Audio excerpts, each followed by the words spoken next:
Friends, जैसा कि आप सभी जानते हैं कि सीटेट 2025 के लिए, जिसको जुलाई सीटेट 2025 भी कहा जा रहा है, हो सकता है वो अगस्त में हो या हो सकता है कि वो दिसंबर में भी हो। उसके लिए 500 एमसीक्यू का सीरीज चल रहा है और 500 एमसीक्यू का सीरीज पर डे चल रहा है, जिसमें आपका प्लेलिस्ट भी बना हुआ है और प्लेलिस्ट में हर एक वीडियो जो है 10 क्वेश्चन का है और एक वीडियो जो 10 क्वेश्चन का एक वीडियो है, वो एक वीडियो में हम 10 क्वेश्चन को एनालाइज कर करके एमसीक्यू का प्रैक्टिस करते हैं। जो सारा एमसीक्यू क्या है, पीवाईक्यू है। पीवाईक्यू मतलब कि प्रीवियस ईयर क्वेश्चन है, यानी कि कभी ना कभी ये पूछा गया है किसी न किसी सीटेट के एग्जाम में। तो आज करते हैं 10 एमसीक्यू को 31वें सीरीज में। ये कौन सा सीरीज है? 31 सीरीज है। तो 31 सीरीज में स्टार्ट करते हैं आज का एमसीक्यू का प्रैक्टिस। और लास्ट में ये ध्यान रखेंगे कि जिन्होंने कमेंट किया है पिछले वीडियो में, उसका हम नाम लेंगे। तो आइए स्टार्ट करते हैं आज का वीडियो। और आज का पहला क्वेश्चन, संरचनावादी सिद्धांत के अनुसार अधिगम के बारे में निम्नलिखित में से कौन सा कथन सही है? संरचनावादी कैसा सिद्धांत है? संरचनावादी सिद्धांतों के अनुसार, यानी कि एक ऐसी थ्योरी है जो कंस्ट्रक्टिविस्ट पर ध्यान देती है या कंस्ट्रक्टिविज्म पे ध्यान देती है। तो अधिगम क्या है? लर्निंग क्या है? लर्निंग है क्या? लर्निंग क्या है? अब लर्निंग क्या है उसको समझो। देखो, निगेटिव वर्ड और पॉजिटिव वर्ड को ध्यान में रखोगे तो सीडीपी अच्छे से हो जाएगी। बच्चे को राजा समझोगे, सीडीपी अच्छे से हो जाएगी। बच्चे को गॉड समझोगे, सीडीपी अच्छे से हो जाएगी। सीडीपी में कोई प्रॉब्लम नहीं होगा। पॉजिटिव ऑप्शन और निगेटिव ऑप्शन को अलग करना अगर जान जाओगे तो सीडीपी अच्छे से हो जाएगा। सीडीपी में कोई प्रॉब्लम नहीं हो जाएगा। और आपको पता होना चाहिए 50% क्वेश्चन जो आता है सीटेट में वो सीडीपी का आता है। यानी कि अगर किसी को 82 में पास करना है तो 75 मार्क्स पर अगर वो कमांड कर लेता है तो ईजिली 82 पर वो पास हो जाएगा, 90 पे पास हो जाएगा। तो आज स्टार्ट करते हैं। फर्स्ट क्वेश्चन है, संरचनावादी सिद्धांत के अनुसार अधिगम के बारे में निम्नलिखित कथनों में से कौन सा सही है? अधिगम पुनर्उत्पादन एवं स्मरण की प्रक्रिया है। अधिगम यंत्रवत याद करने की प्रक्रिया है। अधिगम आवृत्तीय संबंध के द्वारा व्यवहारों का अनुबंधन है। अधिगम सक्रिय विनियोजन के द्वारा ज्ञान की संरचना की प्रक्रिया है। फर्स्ट, सेकंड, थर्ड, फोर्थ, आप हमें कमेंट में बताइए कि इनमें से कौन सा सही है। बताइए जल्दी। पहले आप ऑप्शन को काटना स्टार्ट कीजिए। अधिगम पुनरुत्पादन एवं स्मरण की प्रक्रिया है। याद करोगे अधिगम को, स्मरण करोगे, ये स्मृति का काम है। पुनरुत्पादन है अधिगम, यानी कि फिर से किसी चीज को उत्पादित करने का प्रक्रिया है। गलत है। अधिगम यंत्रवत याद तो काट दो। सबसे डेंजर, सीडीपी में सबसे डेंजर वर्ड है याद, दंड, ही, लेकिन, ये सब। तो फर्स्ट कट गया, सेकंड कट गया, थर्ड। अधिगम आवृत्तीय संबंध के द्वारा व्यवहारों का अनुबंधन है। आवृत्तीय संबंध, ऐसा संबंध, क्या बोल रहा है? आवृत्तीय संबंध के द्वारा व्यवहारों का अनुबंधन, ऐसा संबंध है ना जो किसी के साथ जो है मिल करके हम लर्निंग सीखते हैं। नहीं, लर्निंग तो देख करके भी होता है, करके भी होता है, कई तरह का है। तो थर्ड भी गलत हो गया। बच गया कौन? फोर्थ। अधिगम सक्रिय विनियोजन, जी, एक्टिव विनियोजन, एक्टिव मतलब कि किसी भी चीज़ में एक्टिव इंटरेस्ट के द्वारा ज्ञान की संरचना है। यानी कि कंस्ट्रक्टिविस्ट यहाँ पर बोला भी गया है कि संरचनावादी सिद्धांत। कैसा सिद्धांत? संरचनावादी सिद्धांत। तो ज्ञान, संरचनावादी सिद्धांत और ज्ञान की संरचना मिल रहा है। तो यहाँ पास ये जो आंसर होगा ये फोर्थ हो जाएगा। ठीक है। और सक्रिय भी पॉजिटिव वर्ड है और ज्ञान की संरचना करना भी यार पॉजिटिव वर्ड है। अब आइए इसको डिफेंड करते हैं कि ये कैसे पॉजिटिव वर्ड है। आप जीन पियाजे का नाम सुने हैं? जीन पियाजे क्या बोलते हैं? बच्चा किसी चीज़ को देखता है, अपने माइंड में स्कीमा बनाता है, फिर उस चीज़ के बारे में संज्ञान ले लेता है। जैसे बिल्ली को देखा, माइंड में संज्ञान ले लिया कि ये जो बिल्ली है म्याओ म्याओ करती है, इसकी पूंछ होती है, यहाँ पे से मोछ निकला रहता है, ये संज्ञान ले लिया। तो एक संरचना बना दिया, ज्ञान की संरचना, यानी कि ज्ञान का निर्माण किया। अब जब वो कुत्ता देखेगा तो उसी तरह के ज्ञान के निर्माण से जोड़ करके कुत्ता को भी समझ लेगा कि खरी ये म्याऊं करती है, ये भोभो करेगा।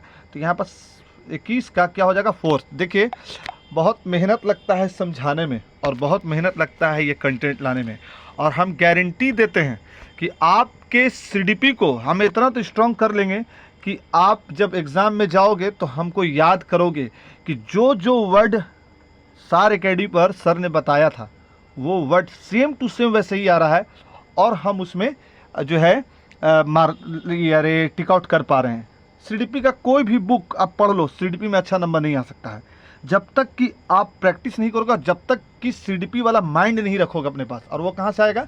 प्रैक्टिस करने से। सीडीपी का एक माइंड होता है, चाइल्ड डेवलपमेंट एंड पेडागोजी का एक मन में मतलब मानचित्रण होता है, तो आप उसको समझो। विद्यार्थी को स्पष्ट उदाहरण एवं गैर उदाहरण देने के क्या परिणाम है? किसी एक बच्चे को पढ़ा रहे हो, एकदम क्लियर एग्जाम्पल दे रहे हो या फिर थोड़ा डाउट वाला एग्जाम्पल दे रहे हो, गैर उदाहरण दे रहे हो, मतलब इधर उधर का उदाहरण दे रहे हो, इससे क्या परिणाम मिलेगा, क्या तुमको रिजल्ट मिलेगा? अवधारणात्मक परिवर्तनों को प्रोत्साहित करने के लिए यह एक प्रभावशाली तरीका है। आंसर दीजिएगा कमेंट में। यह विद्यार्थियों के मस्तिष्क में भ्रांतियाँ उत्पन्न करता है। भ्रांतियाँ उत्पन्न करेगा, समझ लीजिए यहाँ पर नेगेटिव पॉजिटिव आने लगा। यह अवधारणाओं की समझ में अभाव पैदा करता है। अभाव भी आ गया। चलिए अब आप समझ लीजिए क्या होगा।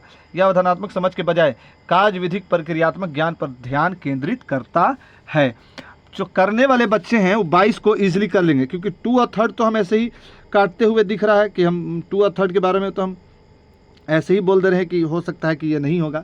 अच्छा, तो 2 तो होगा नहीं, 3 होगा नहीं। अब 1 व 4 में अवधारणात्मक समझ उत्पन्न करता है, लेकिन यहाँ पर क्या आ गया? बजाय जी, तो ये भी 4 भी गलत हो गया। तो कौन हो गया सही? फर्स्ट सही हो गया।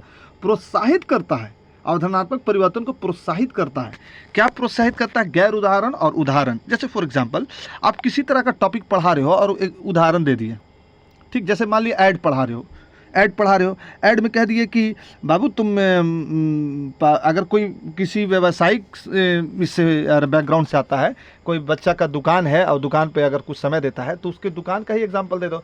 बाबू तुम या बच्चे तुम ऐसा करो कि अगर कोई पापा तुमको 10 रुपये दिए हैं और कोई दुकानदार आकर के और 5 रुपये खरीद लिया तो कितना रुपया तुम्हारे गुल्लक में हो गया? तो बता देगा कि मेरे गुल्लक में जो है 15 रुपये हो गया, 10 + 5 15।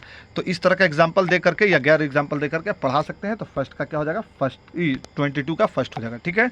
नेक्स्ट 23rd, बच्चों को अधिगम गतिविधियों में भागीदारी करने के लिए लगातार पुरस्कार व दंड का प्रयोग करना। रेनफोर्समेंट, पुरस्कार और दंड। हम क्या बताएं? इनर मोटिवेशन आप दे सकते हो, पीठ थपथपा सकते हो, तारीफ कर सकते हो। मोटिवेशन ये कर सकते हो कि एलिफेंट का स्पेलिंग अगर याद हो गया है तो पोमीग्रेनेट का भी आपका स्पेलिंग याद हो जाएगा, इससे बड़ा भी याद हो जाएगा। तो आप ऐसा कर सकते हो। लेकिन हमेशा दंड देना या हमेशा पुरस्कार देना, लो एक ठो पेन क्योंकि तुम 2 पेज आज लिख के लाए हो, लो एक ठो पेन क्योंकि तुम 50 में 49 लाए हो, सब एग्ज़ाम में सबसे टॉप हो, रोज़ हर वीकली दे रहे हो। ईयरली मिल रहा है तो ठीक है, लेकिन वीकली दे रहे हो तो ये चीज़ ठीक नहीं है। तो इस पर क्या प्रभाव पड़ेगा? बच्चों को अधिगम गतिविधियों में भागीदारी करने के लिए क्या प्रभाव पड़ेगा? पुरस्कार एवं दंड का प्रयोग करना क्या प्रभाव पड़ेगा? बाहरी अभिप्रेरणा कम करेगा। जी, एक्सटर्नल मोटिवेशन हो सकता है कम करेगा। लेकिन आप लोग पहले आंसर दीजिए कमेंट सेक्शन में। चलिए, ये होगा। आंतरिक अभिप्रेरणा बढ़ती है या बच्चों को प्रदर्शन आधारित लक्ष्यों के बजाय निपुणता पर ध्यान देने के लिए प्रोत्साहित करता है, या अधिगम में बच्चों की स्वाभाविक अभिरुचि तथा जिज्ञासा कम होती है। अब चलिए आंसर दीजिए। देखिए, बाहरी अभिप्रेरणा तो का कम होगा, आंतरिक अभिप्रेरणा भी कम होगा। कैसे बढ़ेगी? बढ़ेगी ही नहीं। इनर मोटिवेशन उसका बढ़ेगा? कभी नहीं बढ़ेगा। अब तो उसको वो तो लालच में पड़ेगा। जैसे ऐसा होता है कि मैट्रिक का एग्ज़ाम दे रहा बच्चा, अब पापा आए कहें बाबू तो मैट्रिक अगर फर्स्ट डिवीज़न से पास करोगे ना तो तुमको हम बाइक ले देंगे। अब वो क्या कर रहा है? बाइक के लिए पढ़ रहा है। इसलिए नहीं पढ़ रहा है कि उसको फर्स्ट लाना है या उसको फर्स्ट ला करके कुछ बनना है, नहीं, वो बाइक के लिए पढ़ रहा है। हम तुमको एक ठो है ना आईफोन ले देंगे, अब वो आईफोन के लिए पढ़ रहा है। तो ये मोटिवेशन ठीक मोटिवेशन नहीं है। तो फर्स्ट गलत, सेकंड गलत।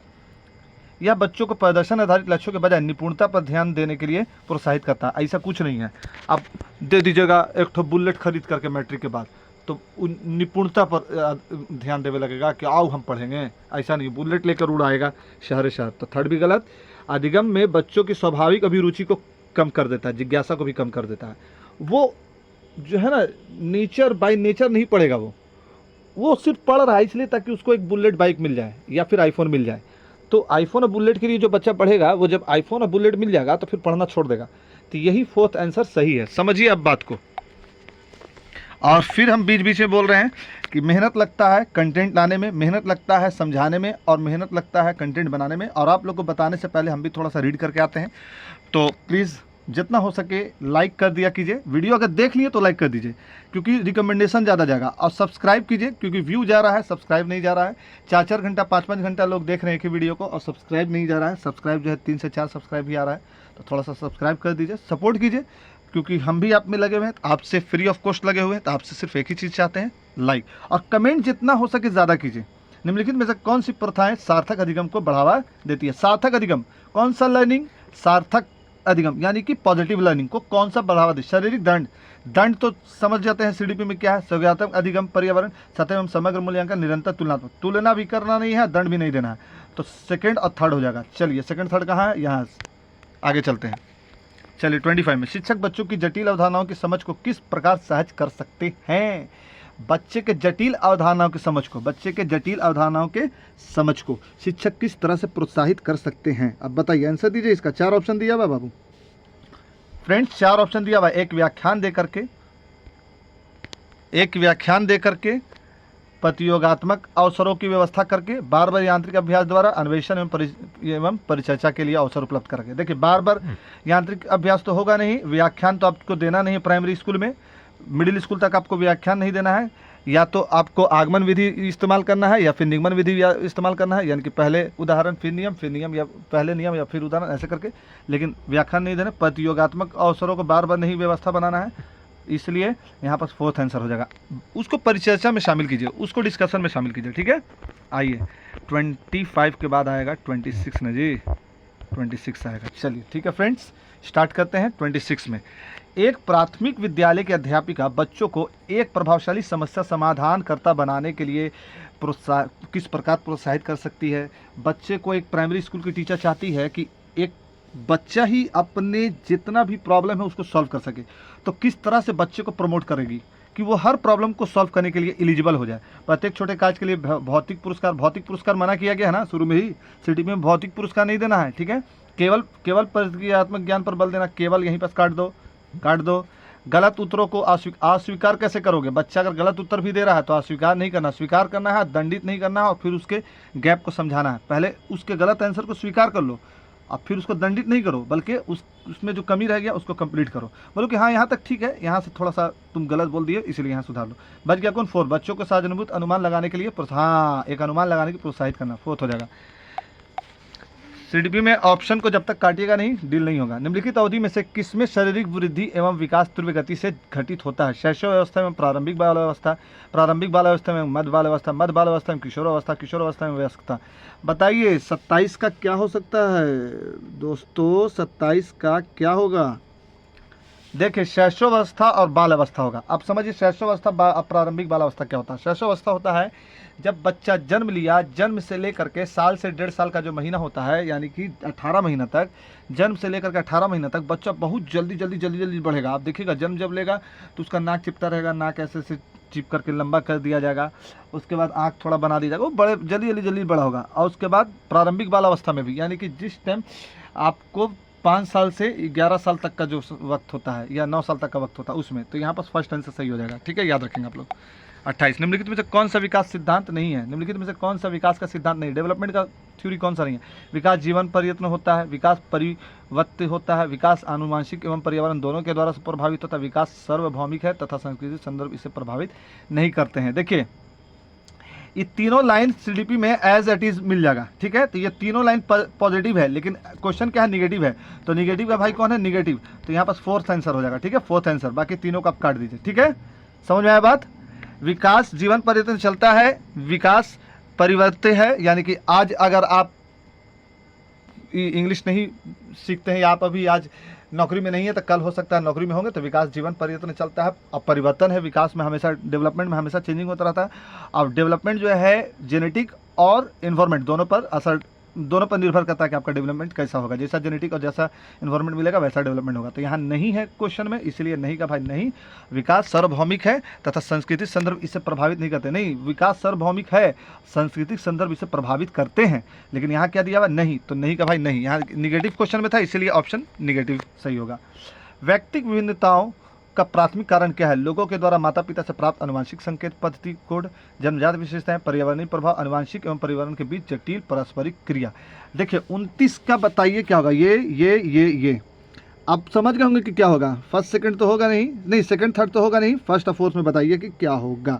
देखिए हम लगभग आंसर ही बता दिए, गलत किए, लेकिन चलिए फिर भी बताइए। फोर्थ होगा आनुवांशिक और पर्यावरण दोनों विकास पर प्रभाव, व्यक्तिगत भिन्नताओं पर प्रभाव डालता है। जैसे आनुवांशिक ये है कि किसी के माता पिता अगर गोरे हैं तो बच्चे भी गोरे होंगे, माता पिता काले हैं तो बच्चे भी काले होंगे। अब पर्यावरण असर ये है कि कश्मीर के लोग हमेशा गोरे पाए जाते हैं और साउथ अफ्रीका के लोग हमेशा काले, क्योंकि वहाँ पर का ज्योग्राफी ही ऐसा है। तो ठीक है, दोनों चीज़ असर डालेगा। यहाँ पर फोर्थ आंसर सही है। निम्नलिखित में से कौन सा द्वितीयक समाजीकरण एजेंसी का उदाहरण है? देखिए समाजीकरण की एजेंसी जो होती है वो प्रथम एजेंसी परिवार है, द्वितीय विद्यालय है, तीसरे में मीडिया है, और उसके बाद फिर घर परिवार पास पड़ोस है। परिवार में पास पड़ोस द्वितीयक, परिवार जहाँ जहाँ रहेगा हमको उम्मीद है कि नहीं होना चाहिए, लेकिन दो ठो ऑप्शन है तो इसमें हम लोग एनालाइज कर लेते हैं कि कौन सही होगा।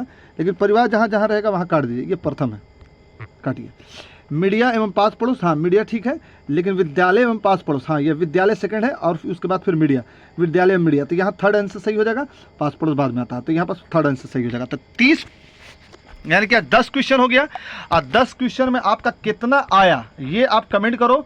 और एक चीज़ और, नगमा जी हैं जो हमारे वीडियो को लगातार देखती हैं, उन्होंने कमेंट किया था पिछले वीडियो में, लगभग 11 कमेंट किया था, यानी कि हर एक क्वेश्चन का वो सही, और 11 कमेंट में हमको जहाँ तक हम एनालाइज किए हैं लगभग जो है 10 क्वेश्चन एकदम सही है, 11वां भी सही है, मतलब कि 11 में आपको देखा जाए तो 95% उन्होंने सही कमेंट किया है। तो ये बहुत अच्छा प्रैक्टिस का एक साधन है, ये CDP का जो प्रैक्टिस सीरीज चल रहा है 500 का। तो फिर लास्ट में यही बात और लास्ट में यही रिक्वेस्ट कि प्लेलिस्ट बना हुआ है, आप जाइए प्लेलिस्ट को देखिए। ये 31 आज जो है 31 CDP का प्रैक्टिस सीरीज है, तो 31 कंप्लीट हो गया। आज 310 क्वेश्चन हुआ। फिर मिलेंगे अगले किसी इन्फॉर्मेटिव वीडियो या फिर CDP के प्रैक्टिस में। छोटा सा रिक्वेस्ट ये है कि अगर वीडियो देख लिए हैं तो लाइक कर देना, पैसा नहीं लगता भाई, किसी का पैसा नहीं लगेगा लाइक करने में, शेयर कर देना, सब्सक्राइब कर देना। और वादा करते हैं आपको सीटेट में, CDP में कोई कमी नहीं होने देगा, सीटेट में 100+ दिलवाएंगे। मेरा भी जो है मार्क्स है वो ज़्यादा है, जब कम से कम 5 के हो जाएगा तब बताएंगे कि मेरा CDP में कितना है और सीटेट में कितना आया है। तो एक बात जान लीजिए कि आपको सीटेट में निराश नहीं होने देंगे। एग्ज़ाम दे कर के आओगे और फिर हमको कहोगे कि जी सर आपने जो प्रैक्टिस करवाया एकदम बहुत काम किया। तो प्लीज़ थोड़ा सा लाइक शेयर सब्सक्राइब कर दो, शेयर कर दो जितना हो सके पूरे प्लेलिस्ट को शेयर करो जितना हो सके। छोटा चैनल आज है, आप लोग मदद करोगे तो बड़ा हो जाएगा। तो फिर मिलेंगे अगले किसी इन्फॉर्मेटिव वीडियो में। Thanks for watching, visit again.